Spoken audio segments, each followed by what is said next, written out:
In May 2023 we took a 2-week cruise on Marella Explorer.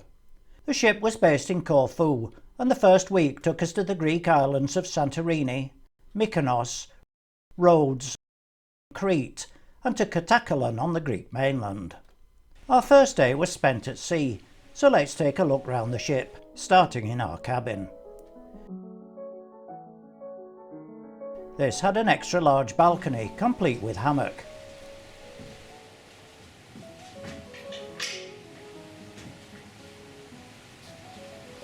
Surprisingly, it was quite easy to get into and remarkably comfortable. However, we weren't here to laze around all day, so first we went to the very top deck, where people were already sunbathing. Here there's a crazy golf course with artificial grass seats. Nearby is a multi-sports court.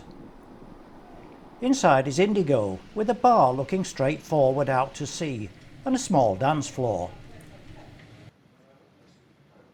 It's a nice place to sit for a quiet drink. Outside is the upper tier of the open deck, with pools, jacuzzis and sun lounges. Here you can join in a quiz every morning. The snack shack on the lower open deck serves hot dogs, burgers and sandwiches all day long, which can be eaten in little cabanas. Behind this is the marketplace, the main buffet.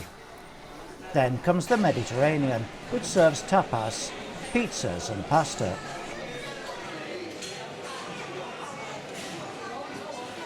You can watch the wake as you eat. On the next deck down is the Squid and Anchor, the main pub of the ship, where there are regular games and quizzes.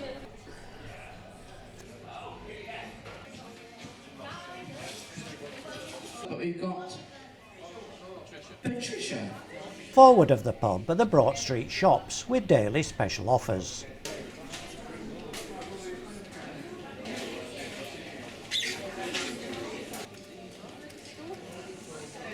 The Broadway Show Lounge is at the bow end of this deck. It holds over half the ship's passengers at any one time, and all the shows are twice nightly, so there's never a problem getting a seat. There are even boxes round the edge of the theatre.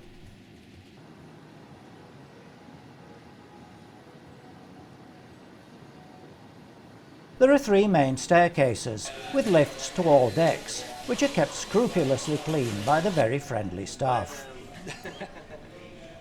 Down another deck is Latitude 53, the main dining room and Italian restaurant. All the food outlets we've seen so far are included in the price, but the Surf and Turf, Cora La and Umi Sushi have a surcharge. There are plenty of seating areas and lounges, and a specialty coffee shop which also carries a surcharge. There's a shuffleboard court on the promenade deck. When we turned in for the night, there was a crab on the bed, but it was only towels. Next morning we arrived in the caldera of the Greek island of Santorini, a former volcano whose side blew out and was filled by the sea. This is a tender port, which meant we all had to climb into smaller boats to be taken to the shore.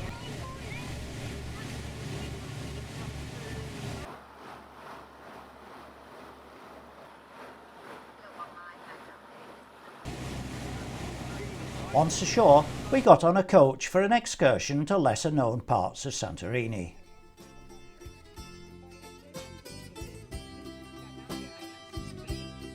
First we were shown how vines are grown in small hollows with the branches wrapped around to protect the grapes from the sun.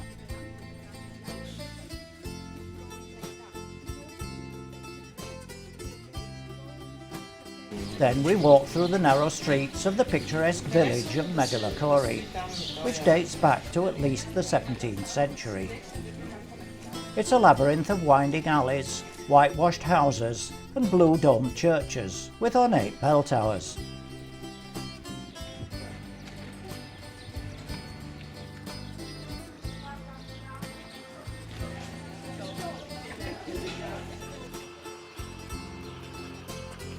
The streets are lined with quaint little cafes.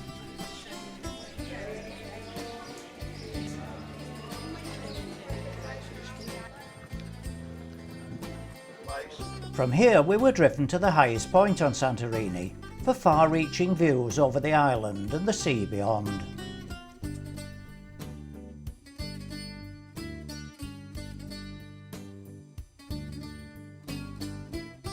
Moving on, we had a short refreshment stop before reaching Pyrgos, the ancient capital of Santorini. It's quite a climb to the top of the town, which was built on a hill to provide good defences. You can always hire a donkey though. The path to the top passes many churches.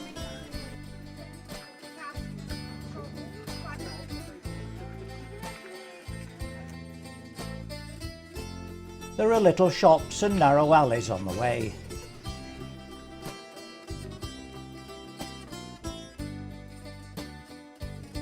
The town dates back to the 13th century, when Venice controlled the island.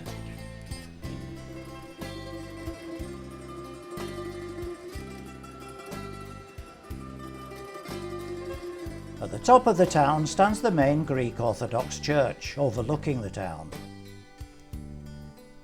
Musicians play in little squares.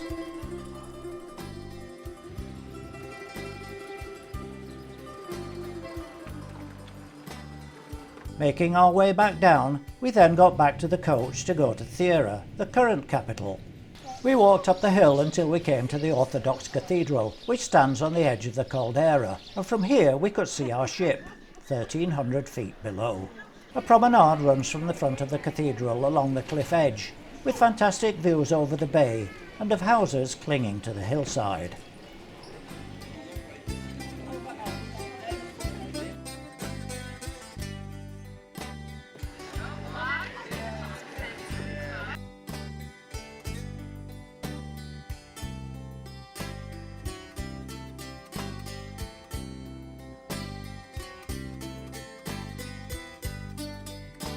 One street inland, there are dozens of souvenir shops and high-end jewellers. The city is filled with whitewashed houses and stands on the western side of the island.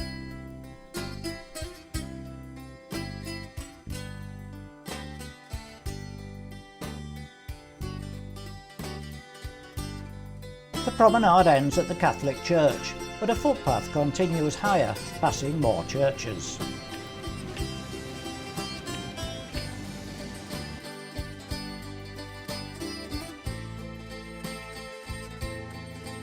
It overlooks the cable car, which carries passengers to and from the quayside below. We made the descent to the bottom, and from here joined the queue for the tender to take us past all the boats in the harbour to return to the Explorer.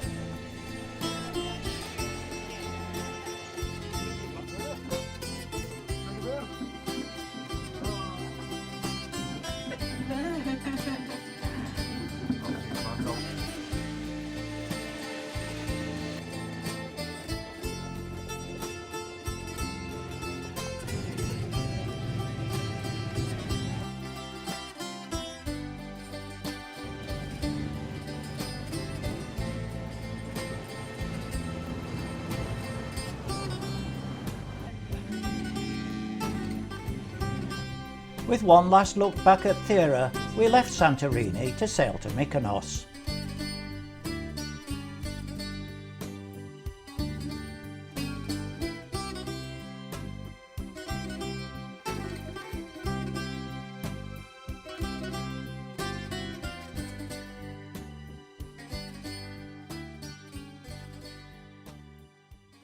We arrived in Mykonos at 8 in the morning, and after breakfast we went by shuttle to the end of the promenade. From here we walked round the edge of the bay towards Mykonos town.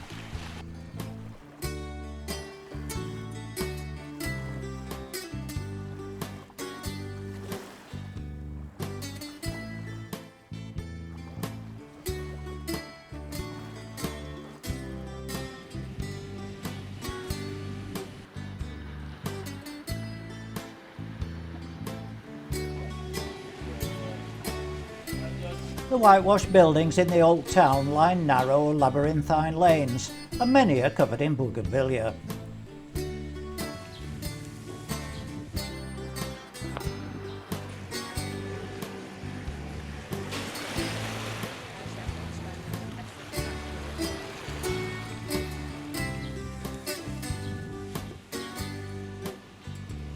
The island is famous for its windmills and was the setting for the film Shirley Valentine.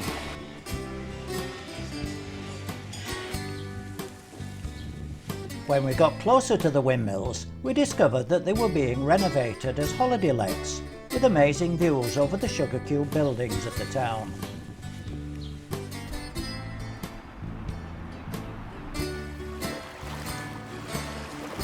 Mykonos town is crammed with cafes, shops, tiny churches and shrines.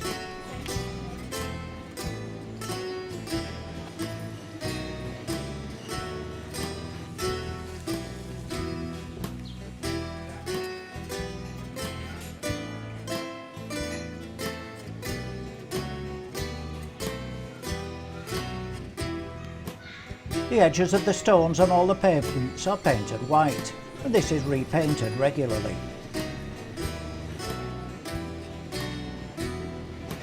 All too soon it was time to return to the ship and sail on to Rhodes.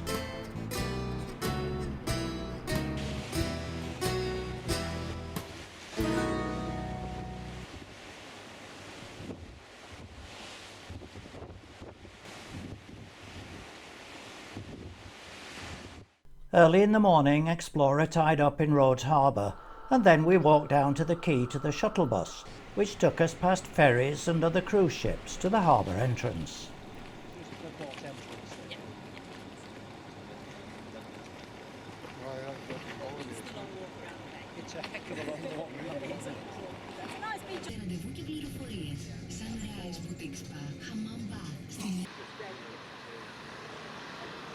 From here it was just a short walk round the bay alongside the city walls to the main gate. Just inside the gate is the ruined 14th century church of the Virgin of the Borough, damaged by bombing in World War II.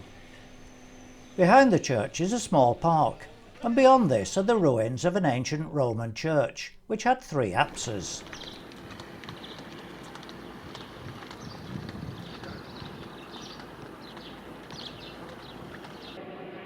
Entering the Jewish quarter, we came to the Square of Jewish Martyrs, which memorialises the Jews of Rhodes murdered in the Holocaust.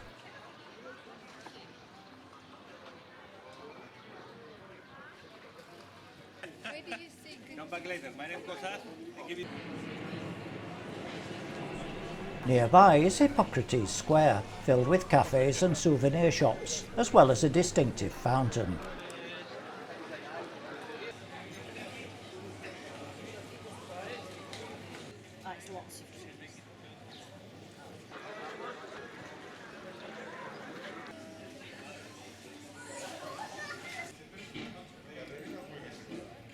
From here, narrow streets lead up the hill away from the coast.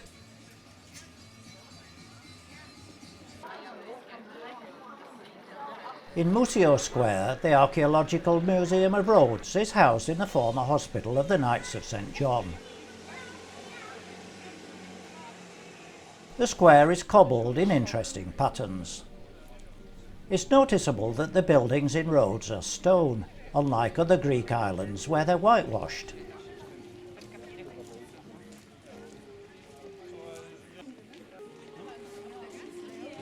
The nearby Mehmet Aga Mosque is not open for worship. The Suleiman Mosque, which can be seen from all over the city, is now a museum. At the top of the city is the medieval palace of the Grand Master of the Knights of Rhodes. Built in the 7th century on what was probably the site of the Colossus of Rhodes, it became the headquarters of the Knights Hospitalier in 1309. Back down the hill we came to a small garden.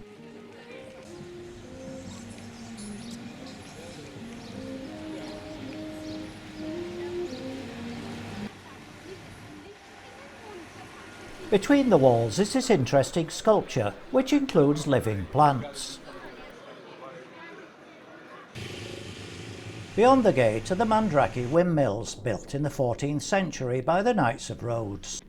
We had a good view of Explorer, which we rejoined to sail to Chania in Crete. As soon as we arrived in Suda, the port for Chania, we got onto a coach to go up into the White Mountains.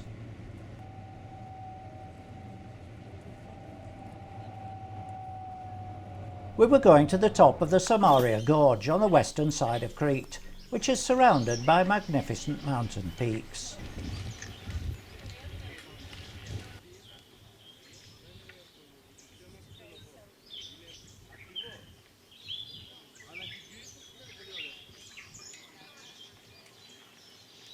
This is the starting point for the 16-kilometre Samaria Gorge walk, which starts at 4,000 feet above sea level and ends on the coast.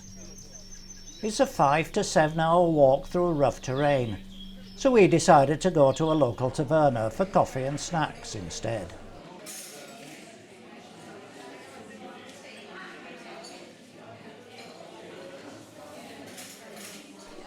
Leaving the taverna, we went back down the mountain. Okay.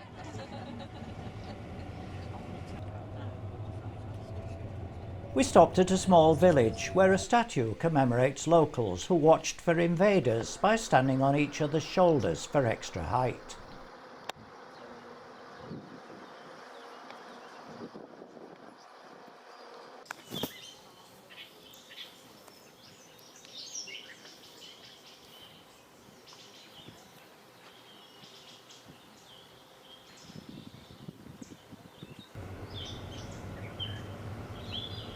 Then we went into Chania.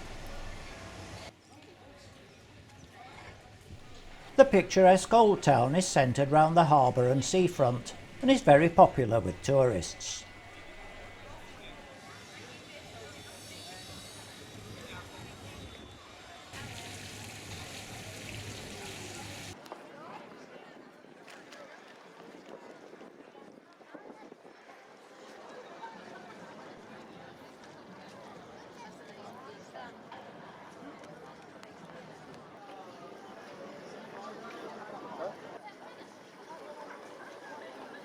A busker was playing outside the old mosque, which is now an art space.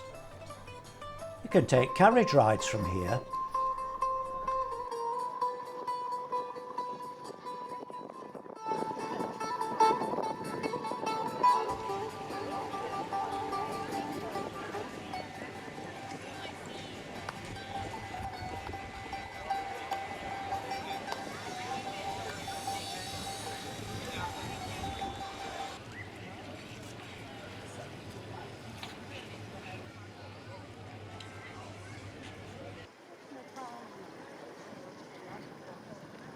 A lighthouse stands on the breakwater, and next to it is the bastion of Aias Nikolaos, part of the old Venetian defences.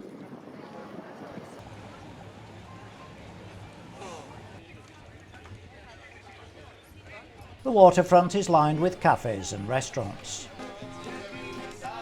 Further along is the Maritime Museum. In the back streets there are more outdoor cafes and little shops covered in bougainvillea.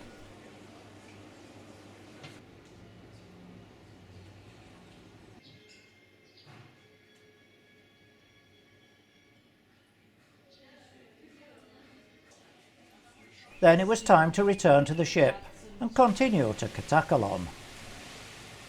Tonight we found a dog in the bed. Sleepy Katakolon, also known as Katakolon, is little more than a tiny port with a handful of shops and tavernas.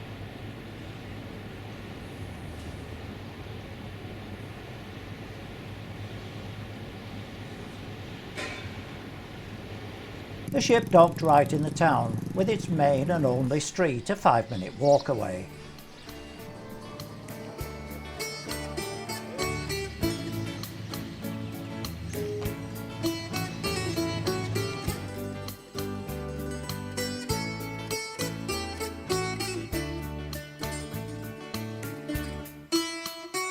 Although many passengers use this as the starting point for the trip to Olympia, we decided to take the hop-on, hop-off bus to Pyrgos, the local capital.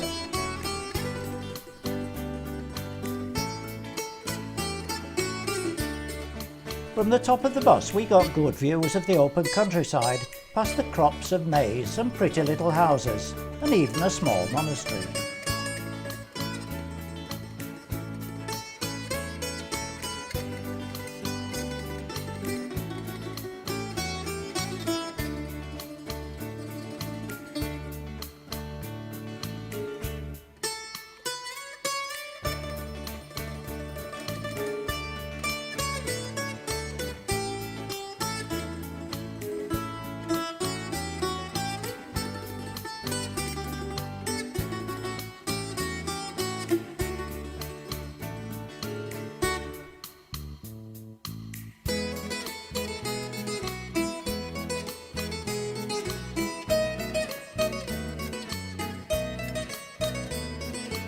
Once in the small town, whose population is 25,000 people, we walk through the pedestrianised area to the central square with its fountain.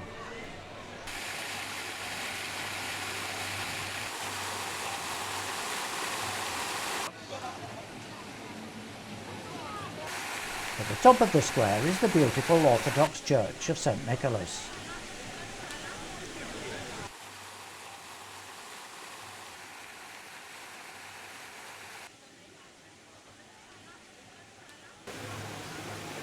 The hop-on stop was in this very narrow street. It turned out that all the streets in Pyrgos are very narrow. This can cause serious problems when people decide to park in the wrong place.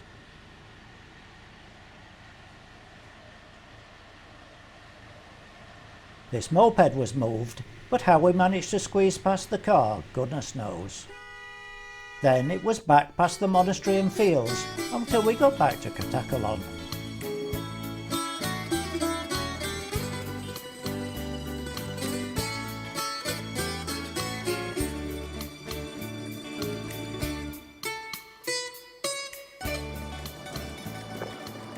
The ship returned to Corfu, where half the passengers left and 1,000 new ones joined us. Here there were 2 more cruise ships moored alongside. We escaped the mayhem of changeover by crossing from the east coast to the northwest of the island. First stop was at Paleokastritsa, one of the most popular beach resorts in Corfu. Here we took a boat trip round the rocky headlands and through a series of small bays. The captain started by taking us into a little cave. The entrance was a tight fit, though it soon opened out.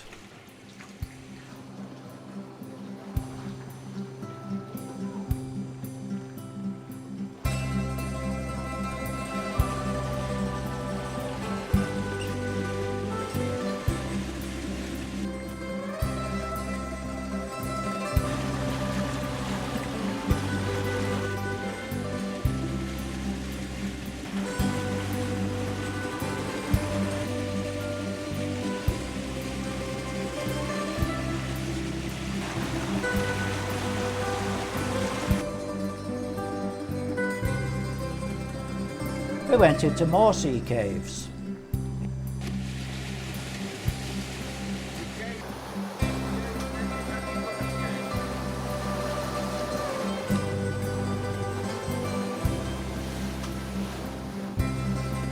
In this one, the wash from the propeller disturbed the hundreds of fish sheltering there.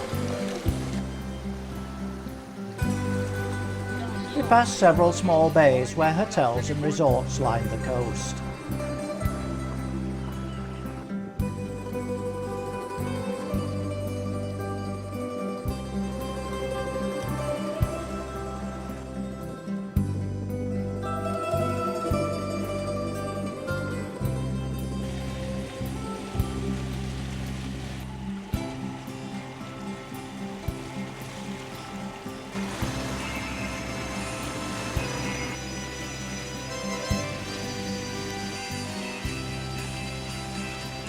Then we entered a very narrow cave. The bottom of the rock is just below the waterline, allowing the sunlight to show beneath it, producing what is known as the blue eye. Here the captain threw fish food into the water.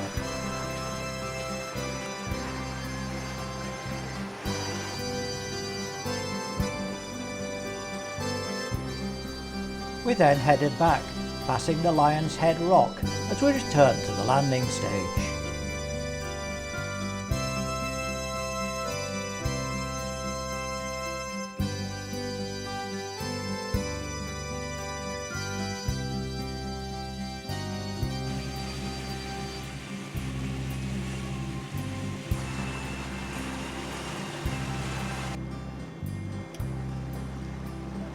Back on the bus, we drove up into the hills to a small cafe at Bella Vista.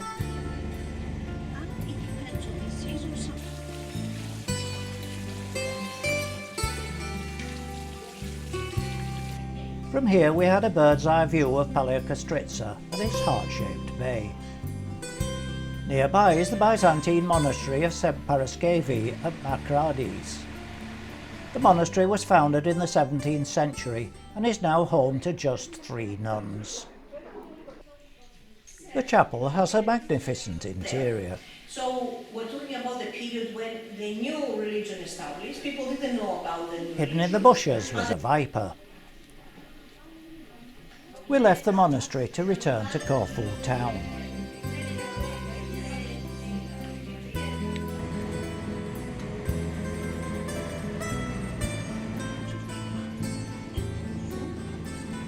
Back in the port, MSC Lyrica and Costa Pacifica were moored alongside us.